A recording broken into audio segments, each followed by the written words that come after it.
Olá! Hoje a gente vai falar sobre a Era da Razão e como uma enciclopédia do século XVIII tem tudo a ver com o jeito que a gente acessa informação hoje em dia.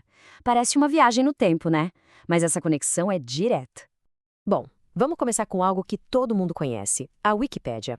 É aquela enciclopédia online, grátis, disponível em centenas de línguas.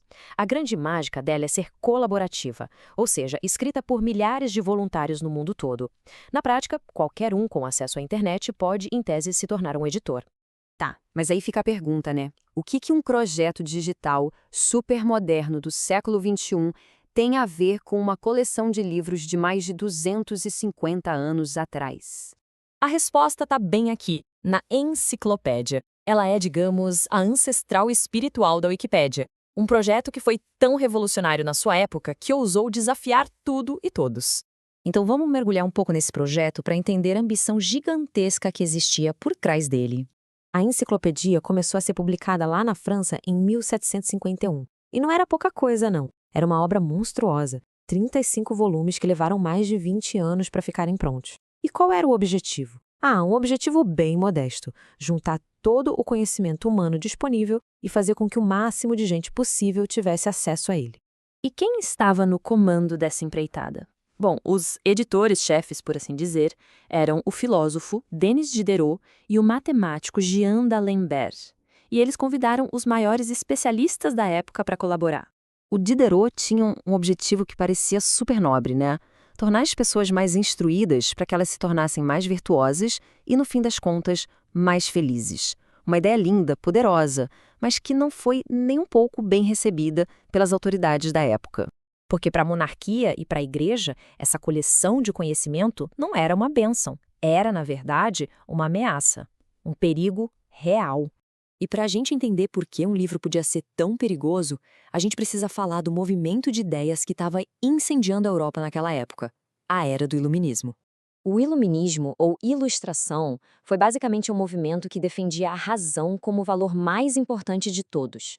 Acreditava-se que era só através do pensamento lógico que a humanidade ia conseguir sair das trevas da ignorância e do fanatismo para alcançar a luz do conhecimento.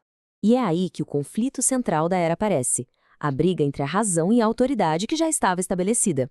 Aqui a gente consegue ver bem essa batalha de ideias. De um lado, a luz da razão, que incentivava o pensamento crítico, a dúvida, a busca pelo progresso. Do outro, o que eles chamavam de trevas do antigo regime, que se baseava na autoridade, na tradição e na obediência cega. Os iluministas não engoliam mais aquele conhecimento que era aceito só porque sempre foi assim.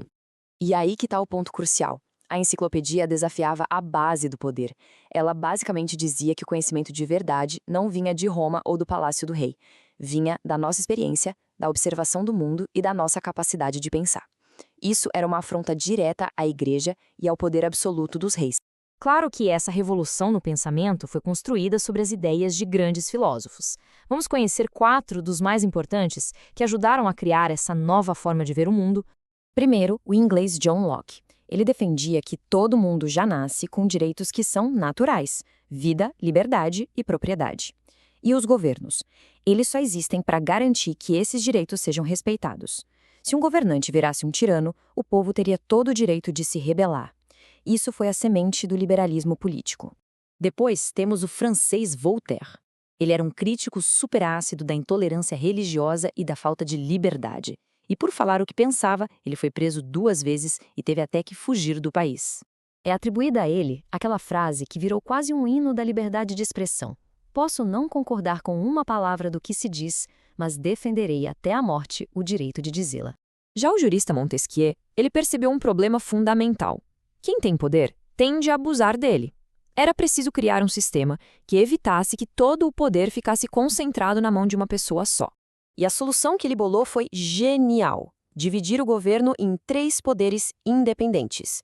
O executivo, para administrar, o legislativo, para criar as leis, e o judiciário, para garantir que as leis sejam cumpridas. Assim, um poder ficaria de olho no outro. E essa teoria virou realidade em muitas democracias. A gente vê isso claramente no Brasil, por exemplo, com as sedes dos poderes executivo e legislativo.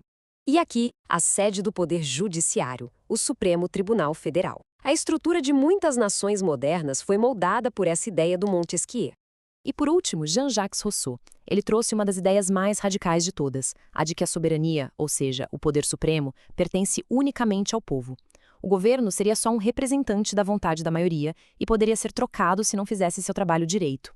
É muito importante a gente entender que essas não eram só reflexões filosóficas. Foram ideias que, de fato, moldaram o mundo como a gente conhece. Conceitos como direitos naturais, liberdade de expressão e soberania popular foram o combustível para a Revolução Americana, para a Revolução Francesa e viraram o alicerce das democracias modernas. O tipo de sociedade onde projetos de conhecimento aberto, como a enciclopédia e muito depois a Wikipédia, puderam finalmente existir. No coração de toda essa transformação existia um convite, quase um desafio, que foi resumido num lema em latim popularizado pelo filósofo Immanuel Kant. Sapere aude, que quer dizer basicamente ouse saber. Tenha a coragem de usar o seu próprio entendimento. E isso nos traz de volta ao presente, com uma reflexão final.